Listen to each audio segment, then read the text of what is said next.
여러분, 평생을 바친 엄청난 프로젝트를 마침내 완성한 그날의 감정을 한번 상상해 보신 적 있나요? 와, 상상만 해도 정말 짜릿한데요. 그렇죠. 막 수조 원의 예산이 투입된 세계 최고층 마철로 완공식이거나 아니면 그 창고에서 시작한 스타트업을 마침내 나스닥에 상장시키는 바로 그 순간 말입니다. 네, 보통 그런 날엔 가장 화려한 리본을 자르고 비싼 샴페인을 터뜨리면서 모두가 모여서 끝없는 성공을 축하하기 마련이잖아요. 맞아요. 그런데 그 완벽하고 열광적인 축제의 한복판에서 가장 중요한 투자자나 파트너가 갑자기 다가와서 이렇게 속삭인다면 어떨까요? 뭐라고 하는데요? 자, 이제 이 건물이 철저하게 무너져 내리고 당신이 세상의 조롱거리가 될 수 있는 최악의 시나리오를 지금 당장 논의해 봅시다. 이러는 거예요. 아, 진짜 미쳤내고 하면서 당장 쫓아내고 싶어질 겁니다. 분위기 파악을 너무 못하는 거잖아요. 그러니까요. 하지만 정말 흥미롭게도 고대 중동의 국가건설 청사진이자 권력의 심리를 담고 있는 아주 매력적인 문헌 하나가 정확히 이런 모순적인 구조를 취하고 있습니다. 네, 바로 오늘 우리가 깊이 파고들 자료인 역대하 7장의 기록이죠. 맞습니다. 오늘 이 시간 우리는 종교적인 렌즈를 잠시 내려놓고요. 이 평범해 보이는 고대 역사 텍스트가 어떻게 성공의 정점에선 인간의 심리와 국가의 흥망성쇠를 소름 돋을 정도로 날카롭게 해부하고 있는지 파헤쳐 볼 겁니다. 아주 기대가 됩니다. 자, 그럼 이제 이 내용을 하나씩 파헤쳐 보죠. 첫 장면부터가 그야말로 감각의 한계를 시험하는 압도적인 스펙타클로 시작되거든요. 네, 이 텍스트의 도입부는 뭐랄까 마치 시각적 그리고 청각적 충격 요법을 의도한 것처럼 보입니다.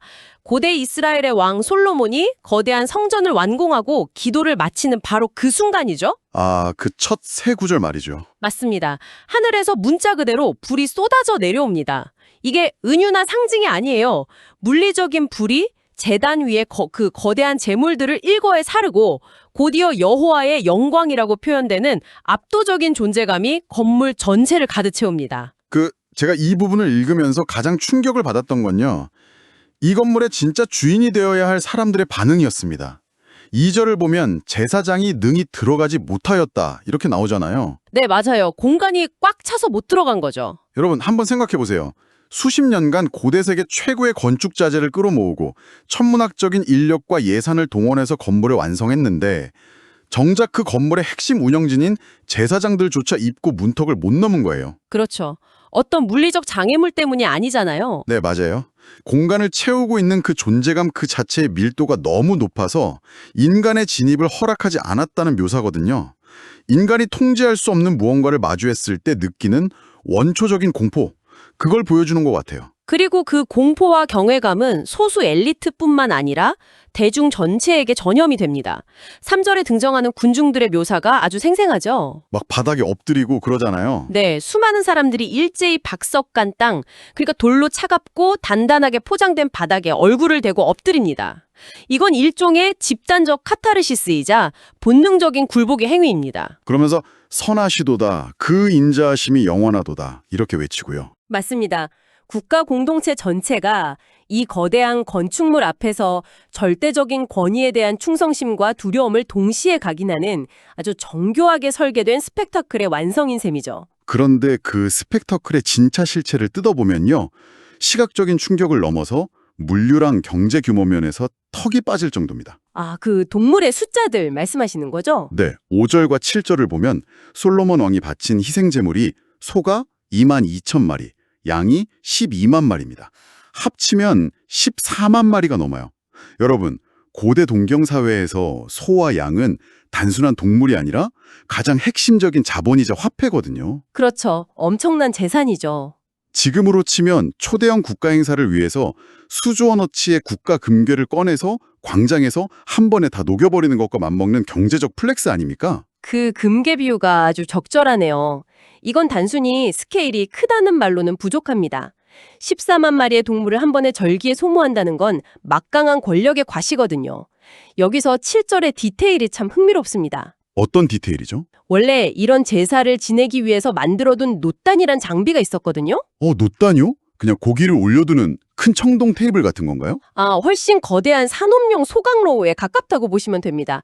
동물을 태우는 번제물, 그리고 곡식, 기름 이런 걸 처리하기 위해 특별히 설계된 고효율의 거대한 제단이었죠. 그런데요? 그런데 솔로몬이 기획한 이번 행사의 스케일이 워낙 비상식적으로 거대하다 보니까 이 국가 최고 수준의 인프라조차 그 엄청난 처리 물량을 감당하지 못하고 병목 현상을 일으킨 겁니다. 시스템이 아예 다운된 거죠. 아, 그래서 7절에서 그 솔로몬이 성전 앞들 한가운데라는 넓은 야외 공간 전체를 임시로 구별해서 거기를 아예 거대한 야외 재단처럼 썼다고 기록한 거군요. 네, 맞습니다.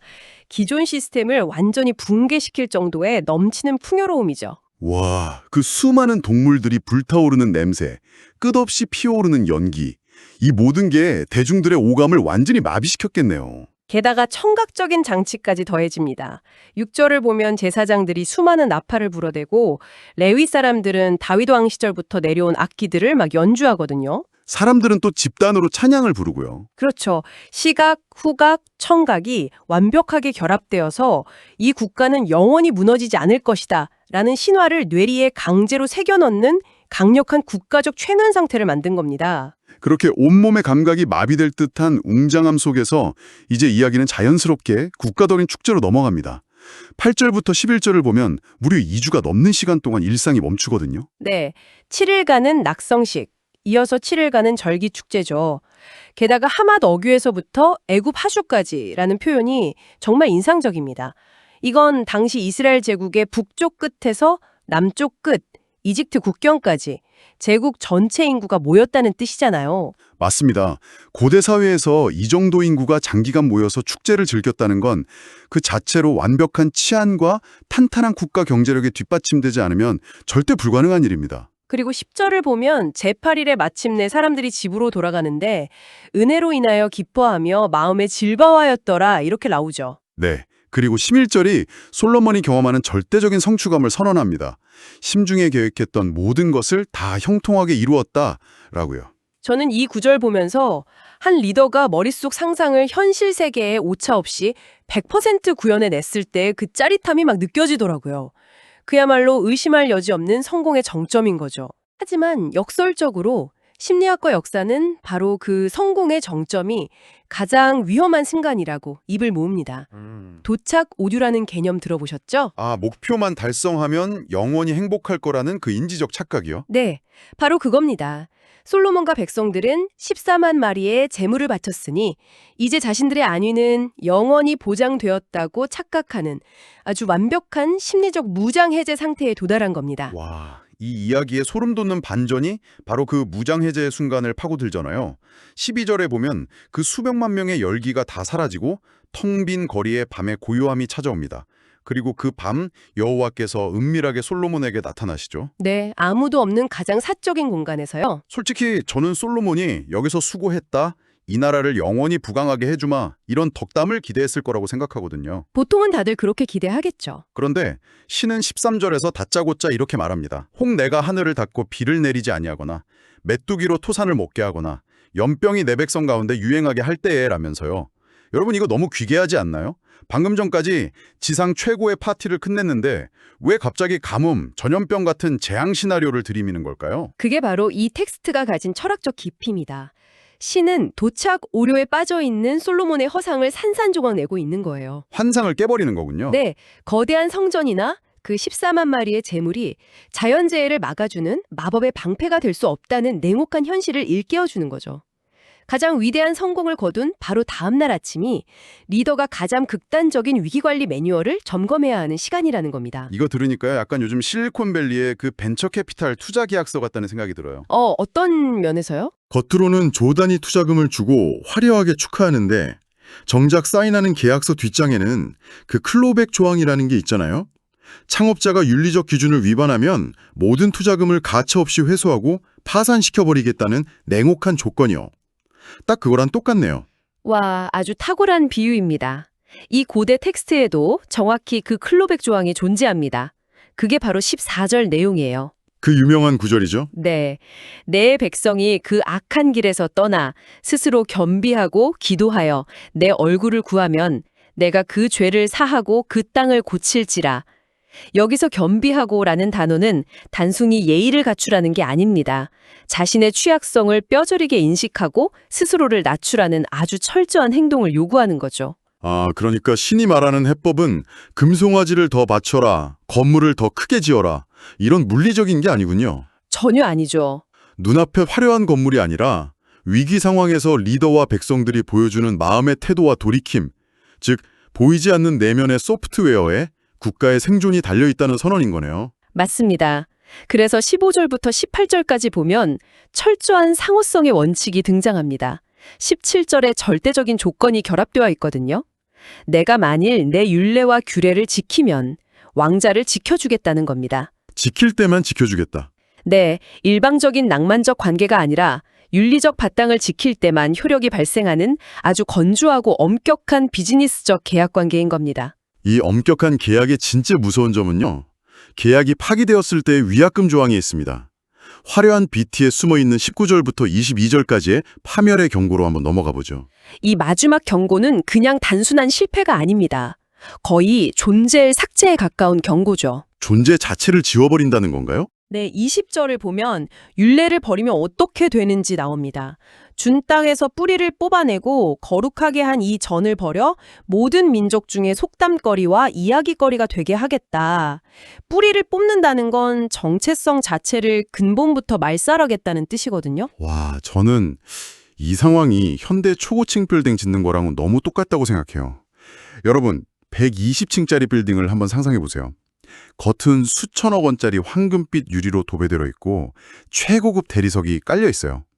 이게 바로 솔로몬의 14만 마리 동물제사랑 성전의 외관이죠. 그렇죠. 화려한 겉모습. 그런데 이 빌딩을 지탱하는 건 화려한 유리가 아니잖아요. 땅속 깊이 박혀서 눈에 안 보이는 거무튀튀한 H빔 철골이란 콘크리트 기초거든요. 이 텍스트에서 말하는 율례와 규례, 그 원칙이 바로 이 보이지 않는 철골 구조라는 겁니다. 아, 완벽한 비유네요. 외관 꾸미느라 철근 빼먹으면 어떻게 될까요? 아무리 화려해도 작은 지진 한 번에 그냥 전체가 붕괴되는 건 시간 문제잖아요. 맞습니다. 눈에 보이는 현상은 언제든 눈에 보이지 않는 본질에 의해 지배받는다는 걸 폭로하는 거죠. 그리고 가장 비극적인 건 그 붕괴의 잔해가 결국 타인들의 조롱거리로 전락한다는 겁니다. 21절과 22절의 가상 시나리오가 바로 그겁니다. 사람들이 지나가면서 묻는 장면이요. 네, 웅장했던 성전이 폐허로 변해 있고 지나가는 이방인들이 묻죠. 대체 여호와께서 무슨 까닭으로 이 훌륭한 성전에 이런 끔찍한 짓을 하셨는가? 그럼 지나가던 누군가가 대답하겠죠. 자기를 구원해준 신을 버리고 자기들의 원칙과 본질을 저버렸기 때문에 스스로 재앙을 초래한 거라고요. 여러분, 이 대화가 주는 서늘함이 느껴지시나요? 정말 뼈아픈 대목이죠. 수조원을 들이고 14만 마리의 피를 흘려 세운 눈부신 업적이 결국 후대 사람들에게 저렇게 살면 망한다.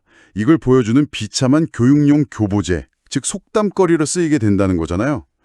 기념비가 순식간에 묘비로 바뀌는 거죠. 이 지점이 역대하 7장이 현대사회를 살아가는 우리에게 던지는 가장 묵직한 통찰입니다. 이 이야기는 스펙타클하게 막을 올렸지만 종착지는 성공에 대한 찬양이 아니었어요.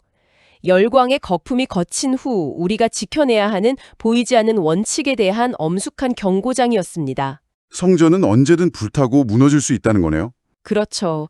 스스로를 낮추는 겸손, 위기 앞에서 돌이키는 결단력, 그리고 보이지 않는 원칙을 고수하는 태도, 이것만이 개인과 공동체를 지탱하는 진짜 철골 구조임을 입증하는 겁니다. 오늘 우리의 깊은 탐구를 마무리하면서 이 거대한 서사시를 여러분 개인의 삶으로 가져와 보았으면 합니다. 이 운원은 수천 년을 건너뛰어 오늘을 사는 우리에게 아주 날카로운 질문을 던지고 있거든요. 어떤 질문일까요? 여러분은 어떠신가요? 우리는 누구나 뼈를 깎는 노력을 하면서 나만의 거대한 성전을 세워가고 있잖아요. 누군가에게는 그게 평생을 바친 커리어일 수도 있고 비즈니스일 수도 있고 소중한 가족이나 명성일 수도 있습니다. 때로는 내 모든 젊음과 자원을 갈아넣고 있을지도 모르죠. 14만 마리의 희생처럼 말이죠. 하지만 정작 중요한 건 그 완공식의 화려함이 아니라는 겁니다. 맞습니다. 황금빛 외관에 도취되어서 건물을 지탱해주는 기초적인 철골, 즉 나와 맺은 본질적인 원칙들을 녹슬게 방치하고 있지는 않은지 돌아봐야 합니다. 축제가 끝난 후 그 고요한 밤의 경고에 귀 기울일 수 있는 자만이 자기가 세운 성전을 온전히 지켜낼 수 있으니까요. 바로 그 점입니다. 화려함에 가려진 기초를 점검해야 할 시간이죠. 그래서 오늘 탐구를 마치며 여러분께 마지막으로 이 도발적인 화두를 남겨드리고 싶습니다. 여러분이 지금 모든 것을 바쳐 세우고 있는 그 눈부신 성공의 기념비가 훗날 지나가는 사람들의 혀를 차게 만드는 처참한 폐허의 속담거리로 변하지 않으려면 여러분은 오늘 밤 아무도 보지 않는 고요함 속에서 과연 어떤 잊혀진 원칙과 본질을 다시 굳게 다잡아야 할까요? 그 서늘하지만 가장 생명력 있는 질문을 스스로에게 던져보시길 바랍니다. 오늘 눈부신 성공과 그 이면의 그림자를 쫓아 함께 깊은 곳까지 파고들어 주신 여러분 감사합니다.